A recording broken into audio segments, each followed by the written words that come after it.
Hello everyone, welcome to my channel Tanuja Bio Studies. Now we are taking the next chapter that is biomolecule. Okay biomolecule मतलब कि किसकी बात करें कि एक लिविंग टिश्यूज़ में, एक लिविंग ऑर्गेनिज्म में क्या क्या मॉलिक्यूल्स होते हैं जिससे वो बना होता है, दैट इज़ बायोमोलिक्यूल. ओके ना, सबसे पहले हमें ये पता करना है कि किसी भी लिविंग टिश्यूज़ में क्या क्या मॉलिक्यूल्स है. इसके लिए हमें क्या जानना पड़ेगा, we have to find out the chemical composition of any living tissues. Okay, so what we have to find out, that is chemical composition. Okay ना, केमिकल कॉम्पोजिशन जब हम इसका फाइंड आउट करते हैं तो हमें पता चलता है कि इसके अंदर क्या क्या प्रेजेंट होता है, कार्बन, हाइड्रोजन, ऑक्सीजन. बट दूसरी चीज़ हम क्या देखते हैं कि जितने भी नॉन लिविंग टिश्यूज़ है, नॉन लिविंग मटीरियल है, नॉट एग्जैक्टली टिश्यूज़, जैसे कि अर्थ क्रस्ट, जब अर्थ क्रस्ट को टेस्ट किया गया तो उसमें भी हमें यही सारे कंपोनेंट्स, यही सारे एलिमेंट्स मिले, carbon, hydrogen, oxygen. Then what is the difference between living and non living. See क्या हुआ कि लिविंग में जो कार्बन और ऑक्सीजन का जो कॉन्सेंट्रेशन है वो नॉन लिविंग से बहुत ज़्यादा अमाउंट में होता है. That's the difference in between living and non living. You can see in this table also. यहाँ पे देखो साफ साफ एनालिसिस करके बताया गया है कि कार्बन और ऑक्सीजन का लेवल बहुत ज़्यादा है in living as compare to non living. Clear है ये चीज़. चले आगे. अब किसी भी लिविंग का मुझे क्या पता करना है, केमिकल कॉम्पोजिशन पता करना है. ऑब्वियसली हर organism organic as well as inorganic दोनों कंपोनेंट्स का बना होता है. तो यहाँ पे केमिकल कॉम्पोजिशन पता करने के लिए हमें कुछ एनालिटिकल टेक्निक्स का के थ्रू हम इसको पता करेंगे, कुछ प्रोसेसिंग करेंगे, कुछ एनालिसिस करेंगे. यहाँ पे दो तरह की एनालिसिस होती है. One is called the chemical analysis, okay, and second is called the ASH analysis. Clear. देखते हैं केमिकल एनालिसिस क्या होता है. इस एनालिसिस में हम करते क्या है, हम कोई भी लिविंग टिश्यू लेते हैं, we take the living tissue. और जैसे कि प्लांट में कोई हमने लीफ ले ली, या एनिमल में हमने क्या ले लिया, लिवर लिया. इस टिश्यू को हमने इसमें लिया जिसमें हमने एक सोल्यूशन डाला, that is carbon tetrachloride acetic acid. Okay, क्या लिया, कार्बन टेट्राक्लोराइड एसिटिक एसिड के अंदर ये हमने टिश्यू लिया और इसको क्या कर दिया, वी ग्राइंड इट. ग्राइंड करने से पूरा एक मिक्सचर बन गया. एंड मिक्सचर बनने के बाद what we did, we filtered it. Okay, हमने उसको क्या किया, उसके बाद फिल्टर किया. अब फिल्टर करेंगे तो कुछ तो मटेरियल फिल्टर होके नीचे सेटल हो जाएगा और कुछ यहीं पर ही रह जाएगा. जो ये नीचे आता है that is called filtrate. Okay, जिसमें क्या होता है, जितने भी एसिड सॉल्युबल कंपाउंड होते हैं वो इसमें आ जाते हैं. And this one is known as retentate. क्या बोलते हैं, रिटेंटेट, जिसमें एसिड इनसॉल्युबल फ्रैक्शन आता है, जिसमें एसिड इनसॉल्युबल जो कंपोनेंट्स है वो सारे इस कैटेगरी में आते हैं. सी ये केमिकल एनालिसिस बेसिकली किसके लिए की जा रही है, जितने भी ऑर्गेनिक कंपाउंड है उनको आइडेंटिफाई करने के लिए. और ऐश एनालिसिस किसके लिए की जा रही है, जितने भी inorganic compounds as well as elements उन सबको आइडेंटिफाई करने के लिए. ओके, तो यहाँ पे जो एसिड सॉल्युबल इनसॉल्युबल दोनों ही क्या है, ऑर्गेनिक कंपाउंड ही है. कुछ सॉल्युबल है जो इसमें डिज़ोल्व हो गए, इस वाले में उसको एसिड सॉल्युबल बोला, जो डिज़ोल्व नहीं हुए उसको एसिड इनसॉल्युबल बोला. जब इनकी इन सबको फर्दर प्रोसेसिंग की जाती है, फर्दर और बहुत सारी टेस्टिंग की जाती है, and on the basis of that we would able to know कि क्या क्या ऑर्गेनिक कंपाउंड किसी भी लिविंग टिश्यूज़ में प्रेजेंट होते हैं. बेसिकली ऑर्गेनिक कंपाउंड को क्या कहा जाता है, कार्बन कंटेनिंग कंपाउंड. जिस कंपाउंड में कार्बन होता है that also categorise the organic compound. Clear है केमिकल एनालिसिस. अब बात करते हैं ऐश एनालिसिस की. इसमें क्या किया जाता है, सी इसी में भी सेम क्या किया, लिविंग टिश्यू को लिया जैसे कि लीफ या लिवर. बट राइट नाउ इस टिश्यू के अंदर बहुत ज़्यादा अमाउंट में क्या प्रेजेंट है, वाटर प्रेजेंट है. तो ये टिश्यू कैसा है, वेट है.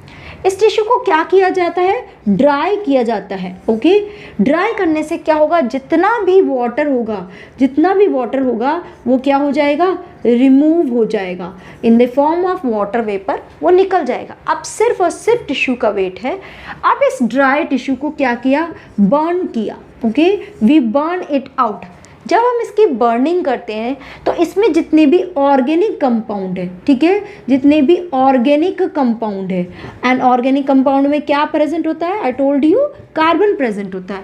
तो ये बर्निंग होने की वजह से ये कार्बन ऑक्सीजन के साथ रिएक्ट करके CO2 और भी दूसरी चीज़ें रिएक्ट कर वाटर, CO2 और वाटर के फॉर्म में ये इवेपोरेट हो जाते हैं, निकल जाते हैं। यानी कि अब इस ऐश में ऑर्गेनिक कंपाउंड तो प्रेजेंट नहीं है, सिर्फ क्या प्रेजेंट है, क्या बन जाता है, ये ऐश बन जाता है, जिसमें हमें क्या डिटेक्ट करना है, अब सिर्फ इनऑर्गेनिक ईदर कंपाउंड और एलिमेंट। ओके, दोनों ही इनऑर्गेनिक। कंपाउंड में हम क्या ले सकते हैं, जैसे कि सल्फेट, जैसे कि phosphate, chloride, they all comes in inorganic compound. Element में क्या ले सकते हैं, जैसे कि calcium, magnesium, zinc, they all in inorganic element. समझ आ रही है? तो हमने बात करी ऑर्गेनिक की केमिकल एनालिसिस के थ्रू, इनऑर्गेनिक की कैसे, किसके थ्रू, ऐश एनालिसिस के थ्रू। ठीक है, तो ये तो दो कैटेगरीज हो गई। ओके, क्लियर है यहाँ तक? चले आगे। Now as I told you कि जितने भी कार्बन कंटेनिंग कंपाउंड होते हैं वो सारे कार्बन कंटेनिंग कंपाउंड को हम एक नाम बोलते हैं, that is called biomolecules.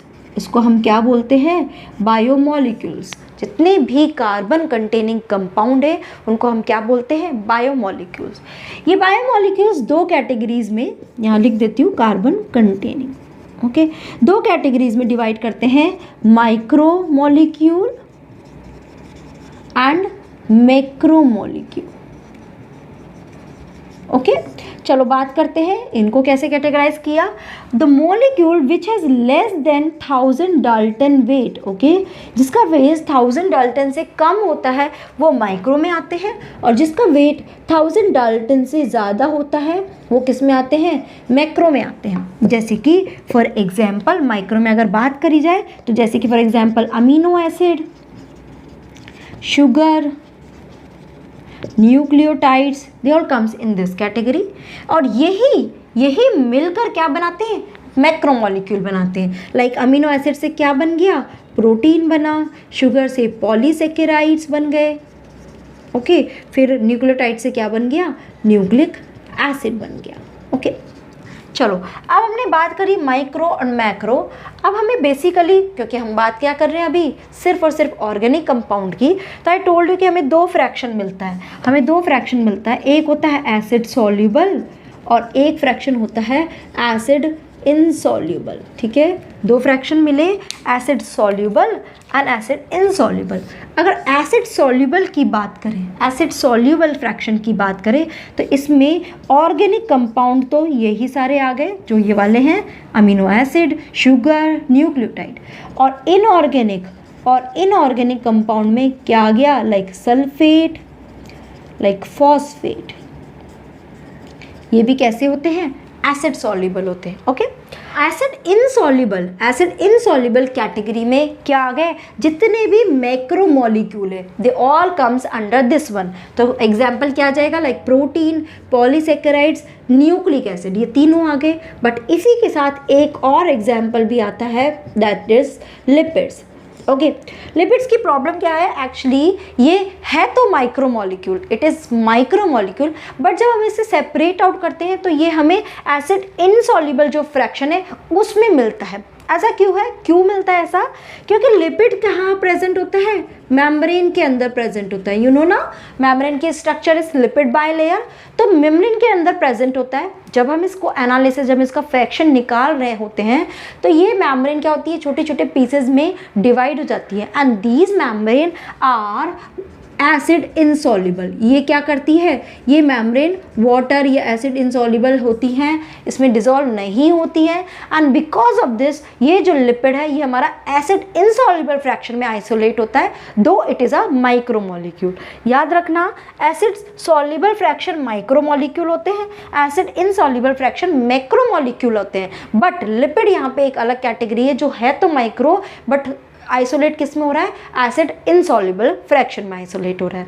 I hope ये आपको क्लियर होगा। ओके, तो this is how organic and inorganic सब मॉलिक्यूल्स को अगर हम मतलब कह सकते हैं कि माइक्रो और मैक्रो सारे मॉलिक्यूल्स को हम स्टडी करके हम एक पूरे लिविंग टिश्यूज़ का कॉम्पोजिशन स्टडी कर सकते हैं। ठीक है, क्लियर है यहाँ तक? So this was the introductory part. In next video we will talk about all types of micro molecules जो क्या करते हैं, एक लिविंग टिश्यूज़ में अपना रोल परफॉर्म करते हैं। Okay, till now if you have any doubt you can put your query in the comment box, and if you really understood then also please let me know through comment section, and yes, press the bell icon too, then only you will get my all upcoming new notification. So thank you so much guys for watching this video.